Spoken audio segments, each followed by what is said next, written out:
I'm very happy to be back here at LivingWell again. I was here a few years ago. I very much enjoyed interacting with all the people that were here. And it's a terrific program, and I hope I get invited back again in the future. I'm looking forward to talking with you guys and hearing more about your own questions after I'm done with the presentation.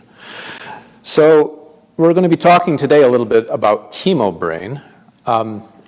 As by way of introduction, if there's anyone that's listening today who's wondering what is chemo brain, there actually is not a formal diagnosis called chemo brain. There's some specialists that talk about chemotherapy-induced cognitive impairment, CICI, but just about everybody who's actually a survivor refers to it as chemo brain. You probably know that chemo really came into pretty common usage in oncology dating back to around the 40s.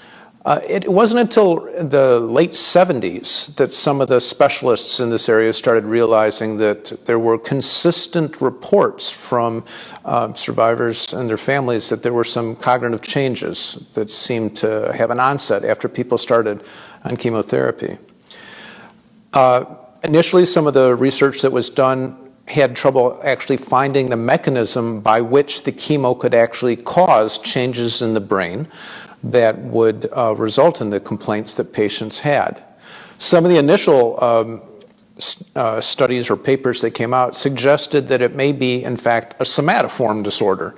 For those of you who know all the arcana of psychiatric diagnosis, you may know that there's a whole category of disorders that have no medical explanation, when people have medical symptoms without a medical explanation. Historically, those were described as psychosomatic disorders, more recently called somatoform disorders or somatization disorders. And it was initially thought that chemo brain might actually be one of those, because they couldn't figure out what about chemo could cause those complaints. It was not until fairly recently, the early 2000s, that some of the researchers started finding actual mechanisms that could explain why it is that people, after they start on chemo, start experiencing a sense of difficulty with concentration or feeling like they're in a fog. There's one researcher in my preparations today that that I found that was doing some of the best work initially.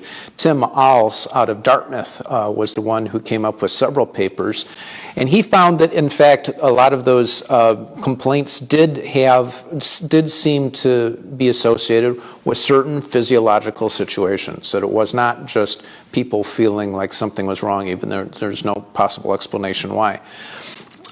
When he compared people who were getting chemo versus people who were getting other forms of cancer treatment, it was, in fact, the chemo group that did start to have the significant problems on the kinds of memory and concentration tests that were given. So that confirmed that it was not just in their minds, that there was, in fact, something going on. And then they did some additional imaging research that confirmed that there were some physiological changes that might also coincide with the complaints that people had. From there, in the past several years, there's another researcher, Barbara Ehrlich, who's out of Yale. She's a molecular physiologist who's actually been digging deep into what kinds of changes might be causing chemo brain. It's kind of a complex field. I'll try and make, as I was reading through some of her explanations, I realized that I am not a physiologist, and some of it was a little bit more jargony than I was ready to fully understand. But I think I can break down some of the things that she described in ways that we can all find useful. She talked about a kind of process that the nervous system goes through called neurogenesis. You may know that although the brain is made up of a lot of neurons that And in some structures in the brain, those continue to grow throughout the lifespan. But for a lot of the brain, after you reach a certain age, the cells you have do not develop and you don't grow new ones. There are certain regions in the brain that do grow new neurons, and that process is called neurogenesis. One of the things that Dr. Ehrlich found is that she did what's called a meta-analysis, looking at a whole bunch of different studies in people who had problems with memory and concentration after initiating chemo. And she found that evidence in some structures of the brain that normally do develop these new neurons, where we expect to find neurogenesis, that in fact there was not after people started on chemo. She also talked about some physiological changes that were observed on kind of a microscopic level. There is, in the structure of the neuron, some long fibers that extend off the cell body. They look a little bit like trees, and in fact, they're described as dendrites, which I think comes from the Greek word for tree. And when someone has a healthy neuron, there's a lot of branches on the tree. And off of those branches, there's even smaller protrusions that are described as dendritic spines. And if a person is having difficulty, if they have different kinds of neurological problems that interfere with their thinking processes, sometimes we'll observe that there are fewer dendrites, that the tree doesn't have as many branches, and there are fewer dendritic spines, fewer little tiny twigs coming off the branch. This is something that they found in people with Alzheimer's disease or in some of the other neurodegenerative processes.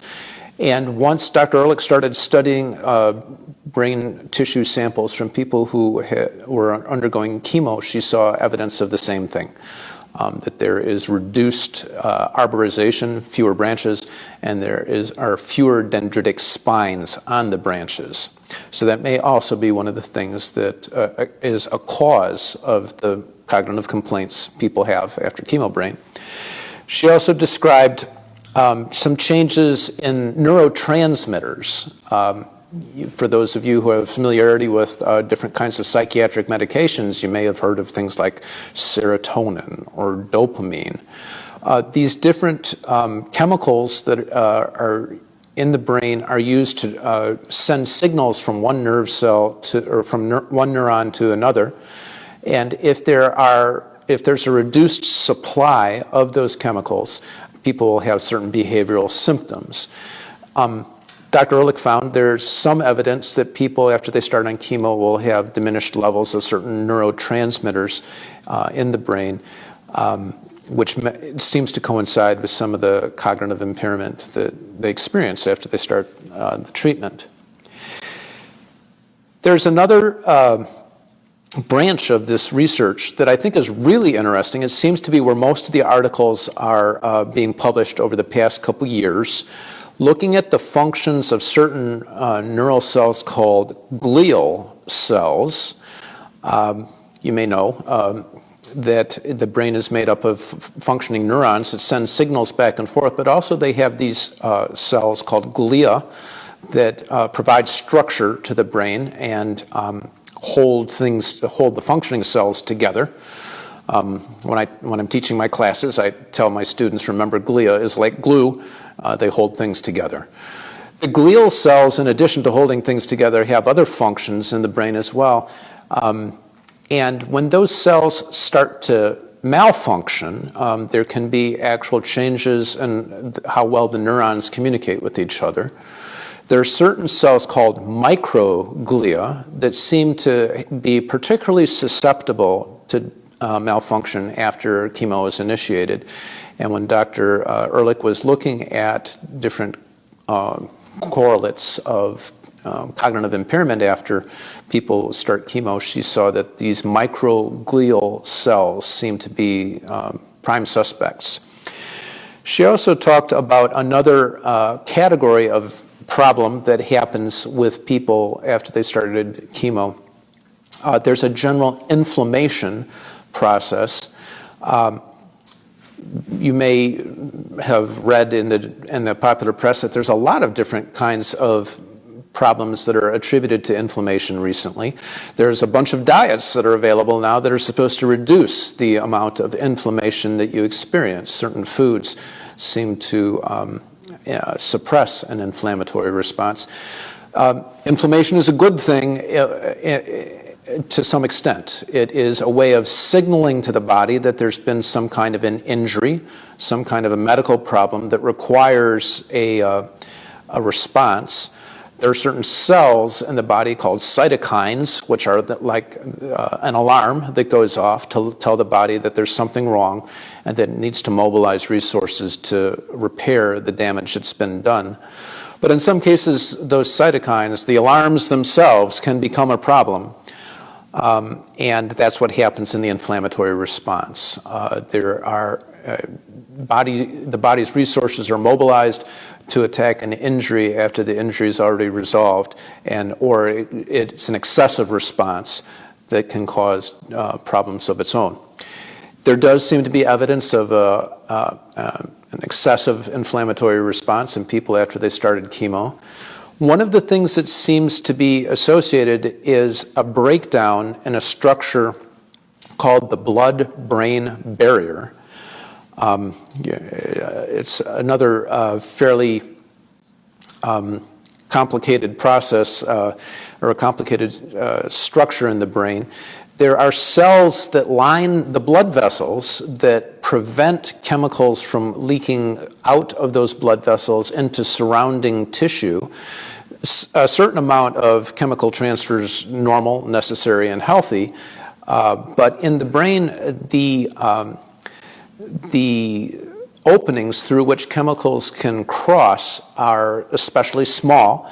The only thing you don't want some of the larger chemicals that can cause damage to the brain to be moving from the blood supply and the blood vessels into the neural tissue itself. Unfortunately, some of the chemicals that are actually helpful to people when they're in treatment for cancer have trouble crossing the blood-brain barrier. That's one of the reasons why some forms of chemo are not available to people with brain tumors, because they can't get through that barrier. But in other cases, the barrier is actually very helpful to both people with cancer as well as the rest of us, and you want to have a strong blood-brain barrier. If there is an inflammatory response or other kinds of medical problems, sometimes that barrier starts to leak, and as a result, the junctions in the cells that make up that barrier allow transfer of chemicals that actually interfere with neural function, and that seems to be something that happens after certain forms of chemo. So those are some of the causes. A related question is, after those kinds of problems take place, are the changes that result permanent? This is something I hear very frequently from my patients who come to me for testing. They've come to me and they've said, I've noticed these changes. I would like to get a sense of how severe the damage is. And then I want to talk with you a little bit about to the extent to which these changes are going to be permanent. There's good news.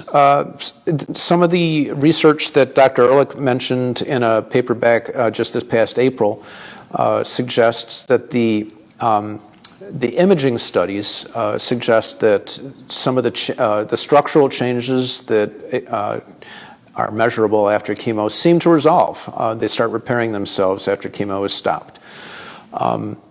There's other evidence that takes a look at the actual performance on the tests themselves.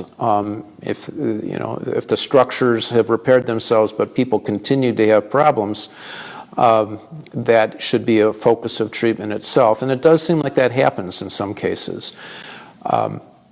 There were specifically some impairments in attention and concentration. And to some extent, a related problem is depression. That people, after they have started on chemo, they experience some of those problems, and they persist even after the chemo has stopped. There were some studies that would suggest that other forms, other thinking abilities like verbal memory and processing speed, how quickly people are able to figure things out, that they seem to improve after chemo stops. Other studies suggest that some forms of verbal memory deficits can persist. One of the studies I mentioned earlier, the one that Tim Alls did back in 2002, suggests that in some people with chemo, some people, not all people, there can be persistent memory problems. And I guess that's one of the most important things that I want my patients to know when they come to me for testing, is that just because some of these problems have been observed in certain cases does not mean that everybody should expect them. In fact, those kinds of expectation effects themselves can be problematic.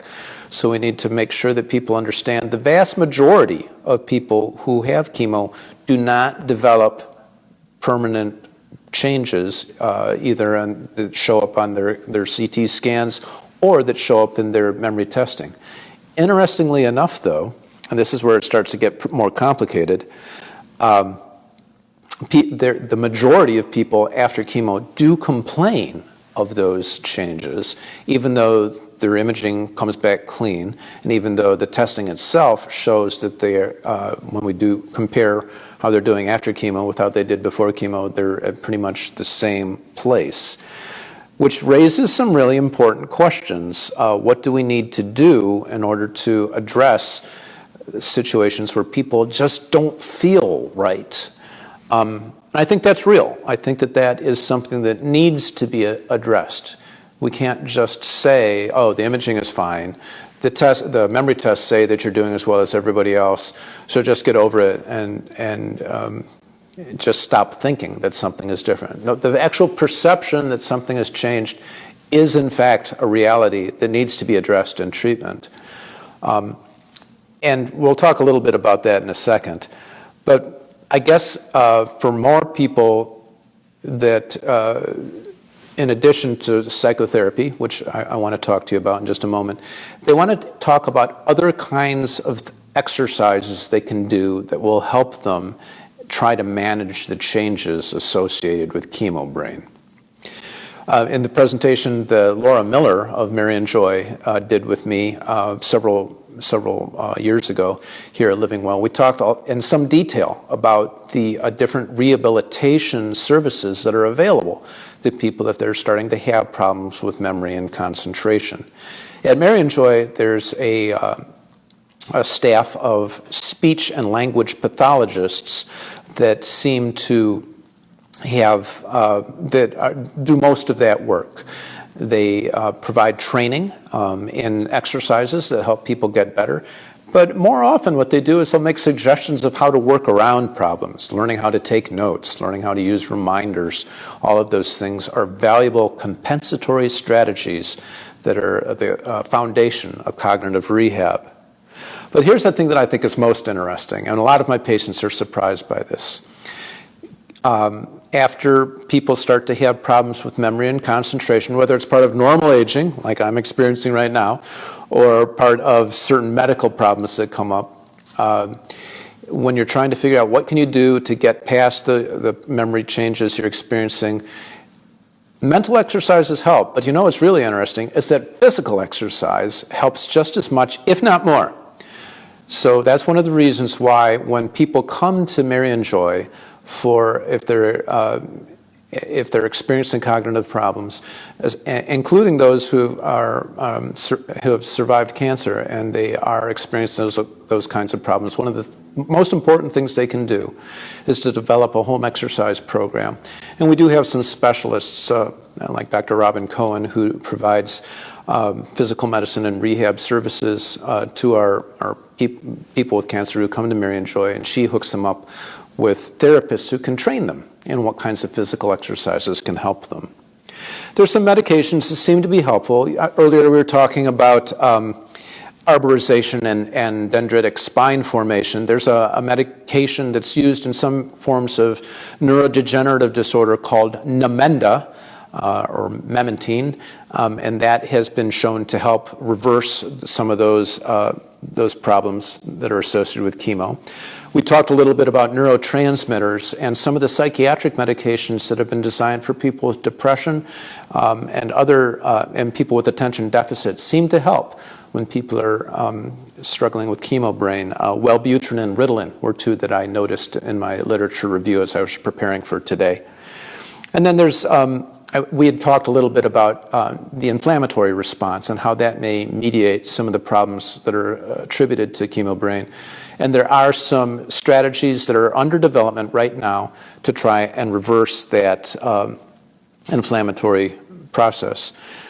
As we're starting to wrap up, I just wanted to highlight what I touched on briefly earlier, which is that I do think there's a real helpful role for psychotherapy to play in people who are recovering from cancer.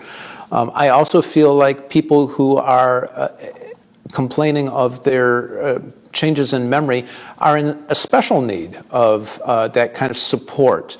Because even though the literature would suggest that the memory problems that exist are fairly subtle, and they would not necessarily prevent a person from returning to work, returning to school, or functioning in their family the way that they used to, it feels like there is such a profound difference that those things are completely out of reach.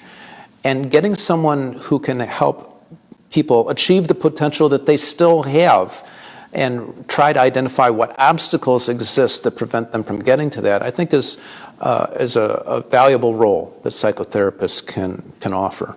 One thing I like to talk with my patients about, which sometimes surprises them, is that there's a recognized phenomenon in the research called the good old days bias, where after the onset of a serious illness like cancer, or after some of the subtle changes that follow initiation of chemotherapy, people start to forget some of the problems that they had prior to their diagnosis or prior to the administration of chemo.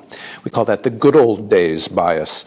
And sometimes one of the things that can be very helpful is to work with patients to get a more accurate picture of what life was like before, and to get a more realistic picture of what life will be like in the future, so that when bad things happen, they're not surprised, and doesn't have the same devastating effect that it can have if you're expecting if you're expecting minimal difficulty. And then coming up with strategies for what to do on one of those bad days is a way that psychotherapists can help. So I'm very happy to have been here today. I do want to save a little bit of time towards the end here so that people can share questions. And I'm going to check in right now with Sue to see, have we had some questions from some of our viewers today? We do have some questions, some pre-questions that people had sent in. And we'll start with those, and then we'll let people have time to put them in the comment section. But one of the questions is an important one. Are there any tests that can help determine the level of chemo brain? That's a really important question that I think a lot of people are really looking for these days.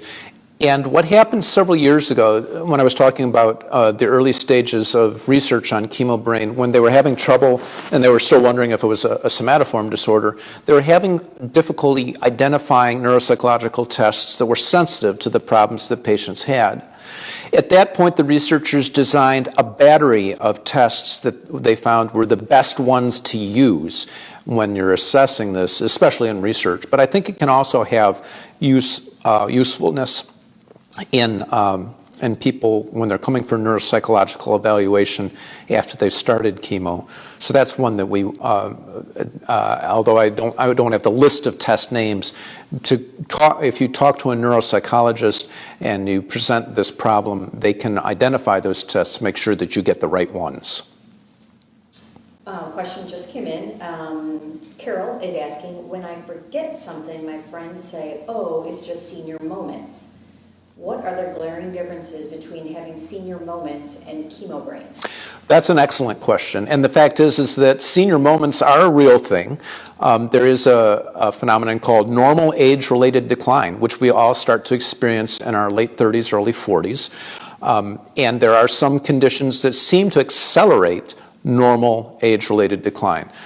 People who have different neurodegenerative disorders have the same pattern of problems, like forgetfulness or word-finding difficulties, but they seem to get worse faster than in people who don't have those illnesses.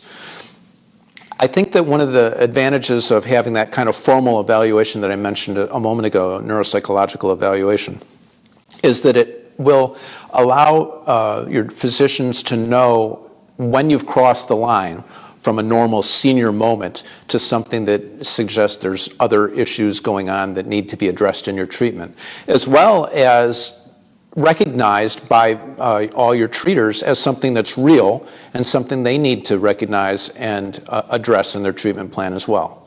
So the short answer is that neuropsychological evaluation can in some cases be very helpful in identifying what's the difference between a senior moment and chemo brain. Another good question for you. Are there any natural treatments for chemo brain? There are a lot of people out there who want to sell you stuff, and if you start taking a look at some of the, if you ran a Google search right now, you will get 1 million hits, no doubt about that. There are some diets that do seem to support good neuropsychological health, even in the existence, even when some of these problems have been detected. I suspect that if you were to come to LivingWell, that they would be able to give you some more specifics than what I could. I do know that there's something called the Mediterranean diet that seems to be associated with good brain health. But I'm going to come back to what I talked about earlier, which is it's a treatment that's available to all of us. It's a treatment that you can use in the comfort of your own home. And that does not require any kind of advanced training in medicine to use, and that's physical exercise. Even if it's a good brisk walk for 20 or 30 minutes 3 times a week, that will have noticeable effects on your neuropsychological health. And that is a purely natural treatment with no side effects, maybe some soreness in the joints, but it will not cause any of the kinds of serious chemical problems that other medications might. Another question just came in. Does chemo brain typically improve on its own over time without any treatment or lifestyle changes? So the question of improvement in chemo brain is something that a lot of the researchers have addressed, and there is evidence that certain kinds of thinking abilities do improve after chemo, the treatment is concluded. There is some evidence that maybe a few things persist, but there is evidence that a lot can get better. The two that I noticed as I was preparing for today's lecture was processing speed is one that a lot of people have noticed continues to improve after they conclude their treatment. So the amount of time it takes to figure out things, or the amount of time it takes to find the right word to say what you want to say, will start to get better as you get further out of your treatment. Another question came in, and this is kind of dovetails on the last one. How long after chemo will you see improvement? Is there a timeline to expect? You know, I was digging hard to see if I could find an answer to that question because I anticipated it. And what I found was the range of articles that looked, the different studies that were looking at cognitive impairment after chemo brain ranged all the way from as early as 6 months after the conclusion of treatment, all the way to 10 years post. And it reminds me of other kinds of toxic encephalopathies, that's the technical term that's used, that have found that for many years after exposure to the toxic agent is ended, serial testing can show very small improvements. So the further out you get, you continue to get better and better over time. I don't have a hard and fast real concrete cutoff to say after, what you see is what you get after this particular time. I guess the important thing is that what doctors sometimes call the tincture of time can have healing benefits for years after exposure to some kind of a an illness or a chemical that gives you problems. Another good question that came in too, are there some chemos that have the worst impact on the, or have a worse impact on the brain, and does changing to a different chemo make a difference? That's something that I think Dr. Ehrlich was talking about, that especially in these articles that came out in the spring and the summer, is that we are now at a stage of the science where we should be able to, now that we're getting some ideas of what the mechanisms are, we can start to make choices about what kinds of agents are going to give you the best bang for your buck and give it to you the safest way.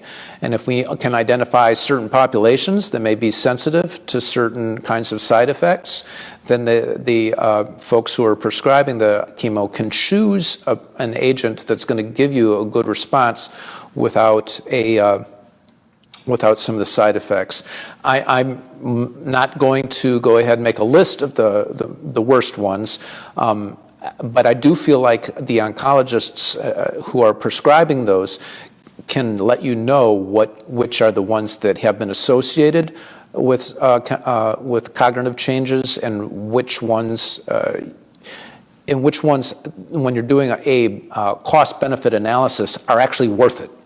And that's the conversation that I think every cancer survivor needs to have with their oncologist, which is, as I'm facing different treatment options, not only do I want you to tell me what the potential side effects are, I want you to help me figure out how we balance the cost versus the benefit. And that's the one that I think Dr. Ehrlich suggested as she was making a list of the different agents that do seem to be associated with adverse effects on cognition. She said just because they have an adverse effect does not mean you should not take them. It does mean that when you talk with your physician, you need to figure out, is it worth it? I think last question here. Will chemo brain lead, or can chemo brain lead to Alzheimer's? Is there any connection?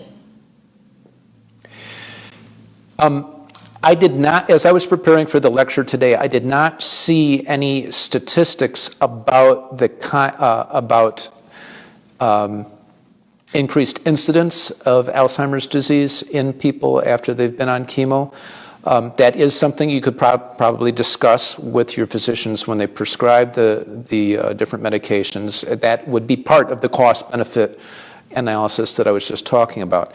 What I can tell you is that some of the same pathological processes that are associated with chemo are also associated with Alzheimer's. So even though it might not be that that all of the problems that we find in Alzheimer's disease are present in people with chemo, there is some overlap, and that is something that's worth discussing with your physicians. Even if you're not going to get the full Alzheimer's picture, some of the symptoms or some of the pathological processes associated with Alzheimer's may occur in a small percentage of people after they've started with chemo, and you need to ask, need to always have those cost-benefit conversations to find out, is it worth it? And most of the time, I think it is, but you need to go in with your eyes open and know what to expect. That concludes questions today. Yes? Well, I want to thank everyone for joining us today. It's been my pleasure to share a little bit with you, and I look forward to talking to you again. I hope to get invited back soon. Have a good afternoon.